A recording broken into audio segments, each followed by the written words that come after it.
20 milliards de francs CFA se seraient évaporés dans les milieux de la douane nigérienne, rapportent plusieurs sources relayées par les médias et réseaux sociaux. 20 milliards, c'est 20 000 millions de nos francs, 2000 nouvelles salles de classe en matériaux définitifs et équipés. 20 milliards, c'est aussi le salaire d'environ 250 000 enseignants contractuels, soit un peu moins de 5 fois le nombre actuellement en service. Côté sécurité, 20 milliards correspondent à plus de 15 000 Kalachnikov AK-47 et un hélicoptère de combat de type Tigre HAP qui coûte environ 18 milliards. C'est dire tout le mal que les détournements de deniers publics causent à notre pays. Pourtant, la douane n'est pas le seul secteur concerné. Et ça, le président de la République le sait très bien.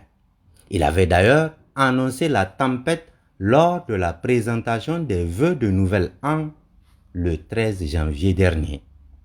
Mohamed Bazoum avait aussi pointé un doigt accusateur en direction de la douane, mais pas seulement. La Hansia vient de boucler de nombreux dossiers d'enquête qu'elle a transmis au procureur de la République. J'ai ordonné à ce dernier de leur faire suite avec diligence. Ceux qui sont sourds à mes appels, qui consistent à demander de proscrire certaines pratiques dans notre administration, en seront pour leurs frais. Les choses sont loin de ce que j'aurais personnellement souhaité. Le climat des affaires, malgré les progrès enregistrés, reste insatisfaisant. Les services de la douane et des impôts sont très souvent pointés du doigt par les investisseurs. Du reste, à sa prise de fonction déjà, le chef de l'État avait mis en garde les prédateurs des deniers publics. Je voudrais dire clairement ici que quiconque a une responsabilité dans l'administration publique répondra désormais tout seul et entièrement de ses actes.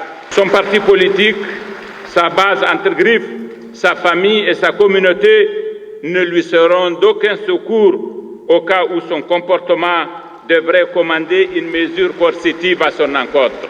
Presque 2 années se sont écoulées et c'est comme si les cadres de l'administration publique et ses démembrements n'ont accordé aucun crédit à la fermeté affichée par le président Bazoum lors de son investiture.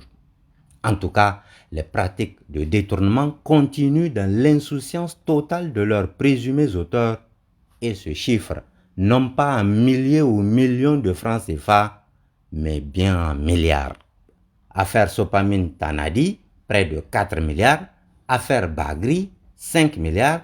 Affaire Ibou Karadji, 8 milliards. La liste est longue. Qu'en serait-il si toutes les enquêtes bouclées par la Halcia livraient leurs secrets? Sans doute que l'on se rendra davantage compte que le Niger n'est pas pauvre, mais il est mal géré, comme disait l'ancien président Issoufou Mahamadou en 2009, avant son accession à la présidence de la République.